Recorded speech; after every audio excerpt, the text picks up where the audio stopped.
I'm explaining to you why having exemptions for pastors, priests, clerics, whatever you want to call them, preachers, why it's a bad idea.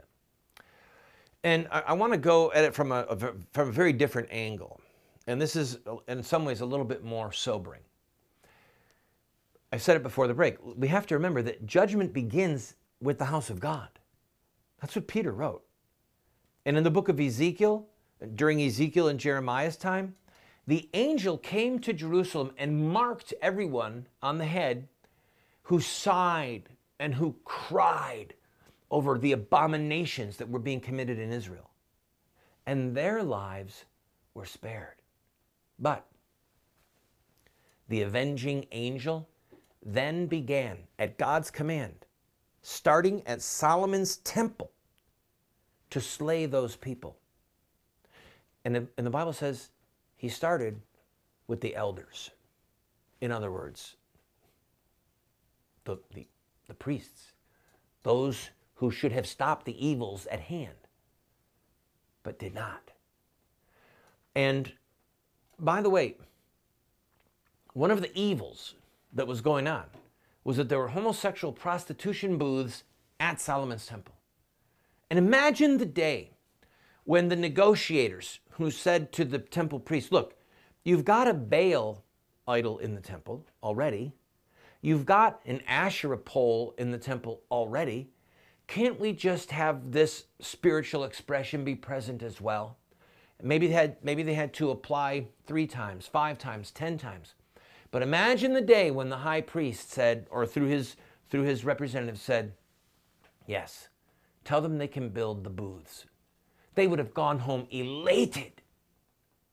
Elated. It's a great day. It's a great victory for religious freedom in Israel. But it was a betrayal of God's law. It was treachery against God himself. Now, to go back to the angel.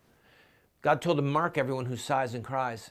And if they don't sigh and cry over the abominations, if they're used to it, if they become jaded, if they become calloused, if they become a part of the very fiber that sustains this iniquity, kill them.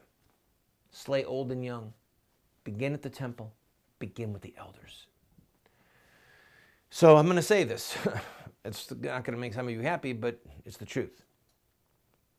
As in yesteryear with the elders at the temple and the priests who caved in and allowed these abominable evils to happen, we as a people could never have plummeted so far into the abyss without the silence and the complicity of most clergy. Most clergy, not all, but most clergy have abandoned the culture wars. Well, now the war is coming to them. There's an old poem, I think you've probably heard it before, at least a phrase of it. It says, what if they gave a war and nobody came? Well, either the next line or one right after it says, the war would come to you. The war would come to you. And so, because so many of our clergy have abandoned the political realm, abandoned the culture wars, abandoned the public square, and made all kinds of excuses why it was God's will for them to abandon it and to accommodate these grotesque crimes against God, the shedding of innocent blood, the perversions that are going on around us, the saying, children are a nuisance, they're a problem. Let's limit how many children we have. We don't want any more babies. Because they did that, now the war is coming to them. And so to exempt them by law? No. Reverend bishops, fathers, reverend pastors, clergy, let our legislators know. Let them know from coast to coast. Tell them you do not seek the protection of a government that so flagrantly tramples the laws of God and then persecutes your flock for opposing this madness. Tell them no. My view is this.